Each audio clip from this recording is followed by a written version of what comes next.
तो भगवान श्री कृष्ण का देखो मेरी बात समझने की कोशिश करो, तुमको एक बहुत बढ़िया मैं कथा सुनाता हूँ। गोपियां मुस्कुराई, बोले अच्छा तुम कथावाचक भी हो गए हो, कब से कथा करनी शुरू कर दी है। अच्छा अच्छा सुनाओ सुनाओ, क्या कथा सुनाने जा रहे हो। भगवान श्री कृष्ण कहते हैं कि एक स्त्री थी,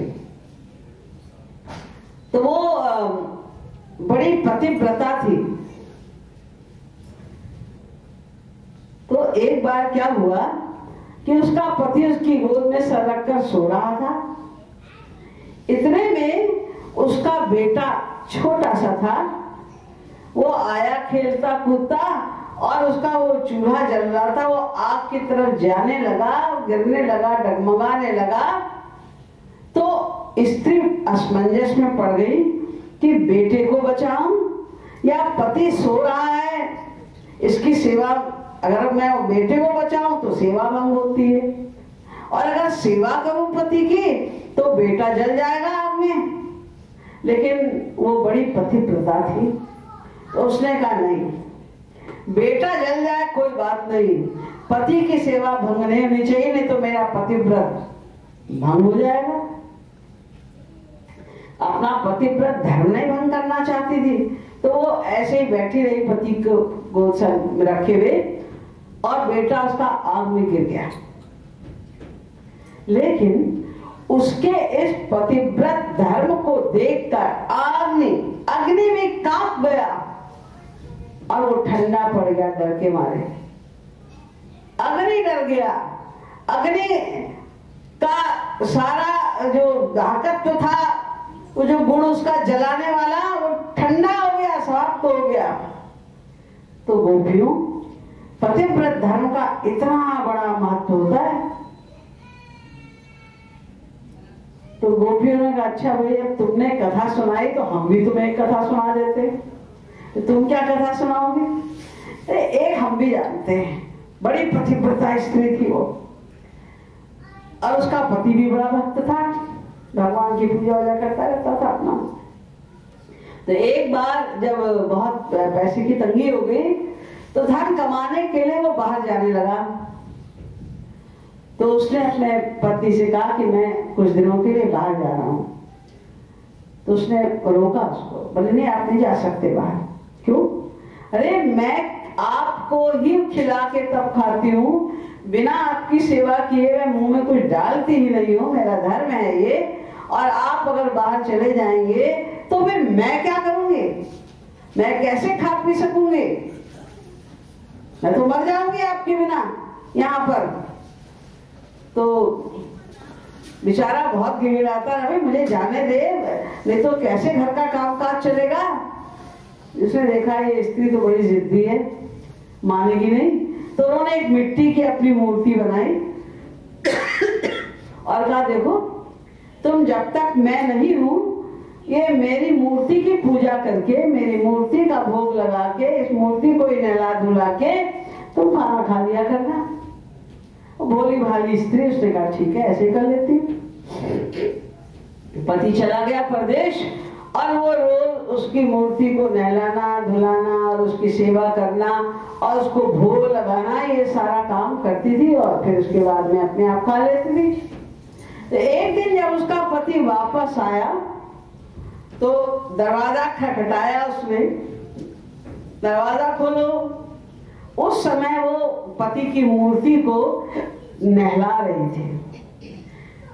तो वो सोच में पड़ गई कि बाहर मेरा पति खड़ा खटखटा रहा है दरवाजे को, मैं उसके लिए दरवाजा खोलने जाऊं, यहाँ मैं नहला रही हूं अपने पति को कि मैं नहलाऊं।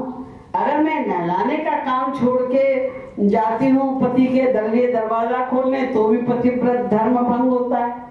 और वो बाहर खड़ा है हमारा असली पति, अगर उसके लिए दरवाजा नहीं खोलती तो भी पतिव्रत धर्म भंग होता है। बेचारी बड़े सोच में पड़ गई। तो गोपियों ने कहा कि आपको तो लग रहा है आज की बड़ी नॉलेज है वेदों की, शास्त्रों की, हर चीज की, बड़े कथावाचक भी हो गए हैं आप। तो आप बताओ कि उस स्त्री को क्या करना चाहिए था उस समय, क्या ठीक था उसके लिए? तो भगवान श्री कृष्ण का इसमें कौन सी अकल की बात है?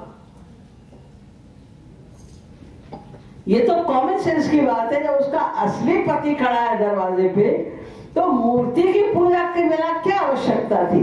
तो गोपियों ने कहा, तुरंत गोपियां बोली, धन्य हो, आपने अपने मुंह से निर्णय कर दिया। क्या मतलब? अरे भाई, आप ही तो कह रहे हैं कि जब साचा पति सामने खड़ा है तो मिट्टी की मूर्ति की सेवा करने की भला क्या आवश्यकता है? तो उसी प्रकार सारे जीवों का साचा पति तो हमारे सामने खड़ा है। अब आप कौन से पति की सेवा की बात कर रहे हो? किस पति की सेवा, किस पति को छोड़ने और पकड़ने की बात आप कर रहे हो? हम तो सही जगह पर आ चुके। तो श्री कृष्ण को हार माननी पड़ी। यानी कर्म योग में हमें मन से श्री कृष्ण की भक्ति करनी है। जो व्यक्ति श्री कृष्ण की भक्ति मन से कर रहा है, उसके लिए कर्म धर्म की कोई आवश्यकता नहीं। लेकिन 80,000 वेद मंत्र, वेदों में 1,00,000 वेद मंत्र हैं, उसमें से 80,000 वेद मंत्र धर्म कर्म के ऊपर ही, केवल 16,000 वेद मंत्र ज्ञान पर और 4,000 वेद मंत्र भक्ति पर। तो अगर कर्म धन की कोई आवश्यकता है ही नहीं, तो ये 80,000 वेद मंत्र कर्म धन पे वेदों में क्यों लिखे? इसलिए लिखे हैं कि हम में से अधिकांश लोग भक्ति नहीं कर रहे हैं। इसलिए कम से कम हम कर्म धर्म में लगे रहेंगे तो शास्त्रों वेदों में, संत महात्माओं में, गीता वेद रामायण वगैरह में हमारी निष्ठा थोड़ी बहुत बनी रहेगी। तो कभी अगर हम मंदिर वगैरह में गए और कभी कोई संत मंत आए हमारे यहाँ, हमारे सिटी में कहीं, और हम उनके प्रवचनों को सुना और उन्होंने हमारे अंदर असली ज्ञान भर दिया कि इस कर्म के साथ भक्ति को प्लस करो, बस तुम्हारा काम बन जाएगा, तो उसका काम बन जाएगा। वो एकदम उच्छृंखल विकर्मी नहीं बनेगा, मनमाना नहीं बनेगा, सात्विक जीवन व्यतीत करेगा।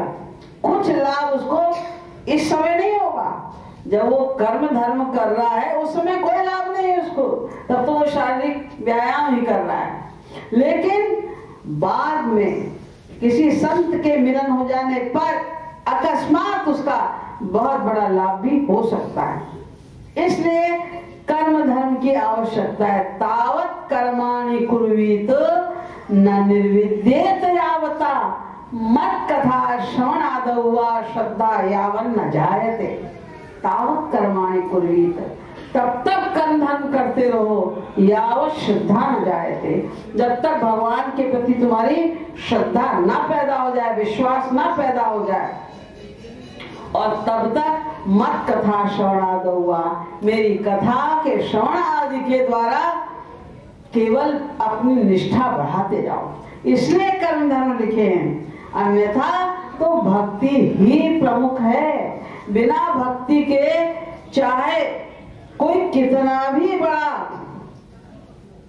पंडित हो, कितना भी बढ़िया, आपने सुने होंगे 100 कुंड का यज्ञ हो रहा है, 50 कुंड का यज्ञ हो रहा है, ये हो रहा है, वो हो रहा है, इससे कोई लाभ नहीं मिलेगा आपको, साहब जीरो में गुना हो रहा है। भागवत में एक बड़ी सुंदर कथा आती है कि एक बार मथुरा के ब्राह्मणों ने एक बहुत बड़ा यज्ञ किया, सारे ब्राह्मणों ने मिलके, सब श्रेष्ठ ब्राह्मण, उन्होंने एक बहुत बड़ा यज्ञ किया।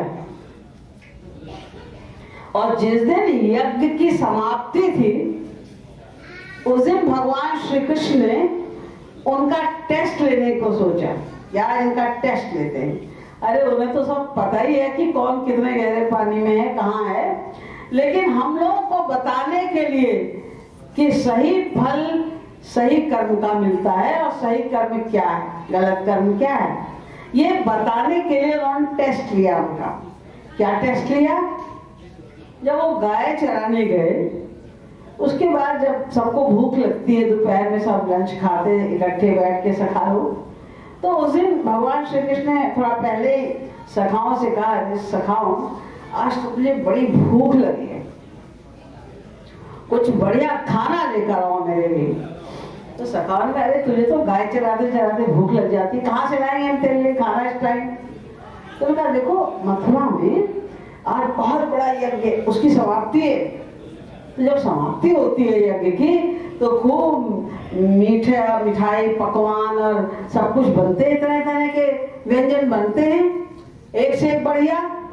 तो जाओ और वहां उन लोगों से मांग लाओ, कह दो कन्हैया आपको भूख लगी है, तो फिर हम लोग सब मिलके खूब खाएंगे। सखा ने कहा अच्छा भी जाते। तो सखा लोग गए वहां जहाँ यज्ञ हो रहा था। अभी समाप्ति होने में थोड़ा टाइम बाकी था।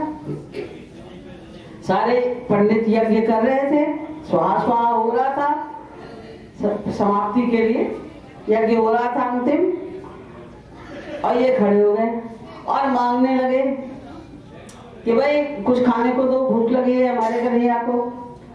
तो पहले तो पंडित लोग सुनी अनसुनी करते गए, ये दिमाग खराब है इन लोगों का। अभी तो पूर्णा आती धी भी नहीं गई और ये आ गए मांगने के लिए। फिर उसे रहा नहीं गया, उन्होंने आंख निकाल के गुस्सा किया कि तुम्हें दिखाई नहीं देता कि अभी पूर्णा होती नहीं हुई है और तुम मांगने पहुंच गए यहाँ पर, भाग जाओ यहाँ से। तुम्हें इतना नहीं पता बिना पूर्णा होती थी कोई कुछ भोजन नहीं मिल सकता यहाँ से। बेचारे डांट खा के चले गए। और श्री कृष्ण ने कहा कुछ लाए? उन्होंने कहा क्या लाए? उल्टे डांट खा के चले आए वहां से, कुछ नहीं लिया उन्होंने। तो भगवान श्री कृष्ण का तुमने उनकी पत्नियों से मांगा? नहीं, यज्ञ तो सारे पुरुष लोग कर रहे थे तो उनसे ही मांगा हमने, उनकी पत्नियों से तो हमने कुछ नहीं कहा, कुछ नहीं मांगा हमने। बोले ऐसा करो फिर से जाओ और इस बार यज्ञ पत्नियों, उनकी जो पत्नियां हैं उनसे मांगना। ठीक है, फिर जाते हैं। वो दोबारा गए और उनकी पत्नियों से कहा कि भाई कन्हैया को बड़ी भूख लगी है आज, उन्होंने हमें भेजा है कि आज पूर्णा होती है, आपके यहाँ तो तमाम मेवा मिष्ठान पकवान बने हैं, तो हम लोग को कुछ खाने को दे दो। जब उन्होंने सुना तो वो इतनी विभोर हो गई, इतनी खुश हो गई कि उन्होंने स्वयं मंगाया है भोजन। तो वो जो थी गोपियां, जो स्त्रियां थी, उन्होंने 16 श्रृंगार किए, बढ़िया बढ़िया कपड़े पहने और थालों में, बड़े बड़े थालों में खूब सारा मीठा और पकवान और सब कुछ जो उन्होंने बनाया था सजा के बोले हम खुद चल के खिला के आएंगे उनको, तुम चलो हमारे साथ। तो वो सबके ग्वाल वालों के साथ में वो स्वयं गई गोपियां और उनको खिला के आई। भगवान ने उनके उस प्रेम को देखकर, श्रद्धा को देखकर उनको मनी मन भक्ति का आशीर्वाद दे दिया। उनकी तो बात बन गई। और बाद में जब पंडितों को ये मालूम पड़ा, जो विप्र करा रहे थे यज्ञ, जब उनको ये मालूम पड़ा कि श्री कृष्ण कौन है, तो वो सर पे हाथ धर के बैठ गए, अरे हमने क्या किया?